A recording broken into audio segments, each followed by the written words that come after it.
तो ये कहानी शुरू होती है 48 ईसा पूर्व। अयोध्या में एक राजकुमारी रहती थी जिनका नाम था सूरी रत्ना। सूरी रत्ना के पिता का नाम था पद्मासेन और मां थी इंदुमती। पद्मासेन का कौशल साम्राज्य पर राज था। उस समय कौशल साम्राज्य आज के यूपी से लेकर ओडिशा तक फैला था।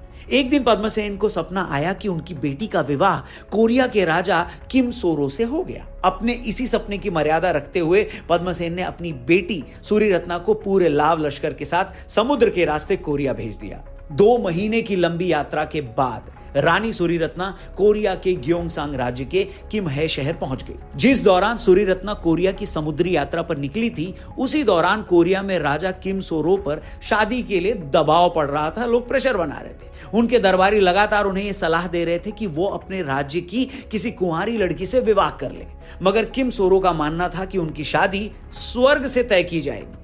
इसके बाद उन्होंने अपने साथियों को आदेश दिया कि वो घोड़े और बोट लेकर उनकी राजधानी के दक्षिण में एक आइलैंड की तरफ जाएं।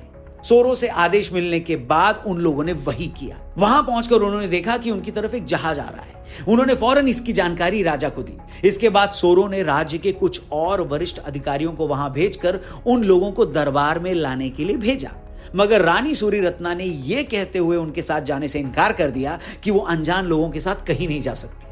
कहते हैं इसके बाद राजा ने वहीं पहाड़ी की तलहटी पर उन लोगों के लिए टेंट लगाने का आदेश दिया। टेंट लगने के बाद रानी सूरी रत्ना अपने काफिले के तमाम लोगों के साथ टेंट में आ गई। कहा जाता है कि रानी सूरी रत्ना के साथ आए लोगों के पास सोना, चांदी और बहुत कीमती सामान थे जो वो तोहफे के तौर पर अपने साथ लाए थे। रानी के टेंट में पहुंचने के बाद राजा भी उनसे मिलने वहां पहुंचे। रानी सूरी रत्ना ने जब सोरो को अपने सपने के बारे में बताया तो राजा का जवाब सुनकर भी वो सन्न रह गई। सोरो ने कहा कि उन्हें भी सूरी रत्ना के वहां आने का पहले से ही आभास हो गया था, इसलिए उन्होंने दरबारियों के कहने के बावजूद किसी और से शादी नहीं की।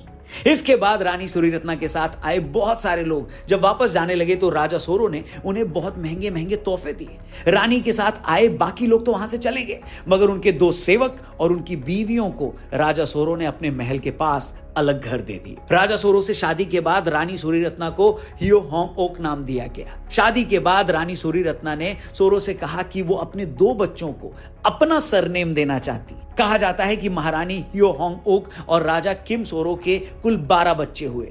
आज कोरिया में कारक गोत्र के तकरीबन 60 लाख लोग खुद को राजा किम सोरो और अयोध्या की राजकुमारी का वंशज मानते हैं। इस वंशज के लोग किम्हे के बाशिंदे थे। किम्हे पुसान के नजदीक था, जिसे आज बुसान का नाम दिया गया। आबादी के लिहाज से बुसान आज सियोल के बाद साउथ कोरिया का दूसरा सबसे बड़ा शहर है। और तो और बीबीसी की एक रिपोर्ट की माने तो दक्षिण कोरिया के पूर्व राष्ट्रपति किम डेई-जंग और पूर्व प्रधानमंत्री हियो जियोंग और जोंग पिल किम भी रानी सूरी रत्ना के कारक वंश से ही आते हैं। इस वंश के लोगों ने उन पत्थरों को आज तक संभाल कर रखा है जिनके बारे में यह माना जाता है कि सूरी रत्ना अपनी समुद्री यात्रा के दौरान अपनी नाव को संतुलित रखने के लिए अपने साथ अयोध्या से उन्हें लाई थी। दोस्तों, रानी सूरी रत्ना की इस सारी कहानी का जिक्र कोरियाई ग्रंथ सांगयुक युसा में मिलता है। इस ग्रंथ को सांगयुक सकी भी कहते हैं। इसका मतलब होता है 3 राज्यों की याद का वर्णन। सूरी रत्ना के बारे में कहा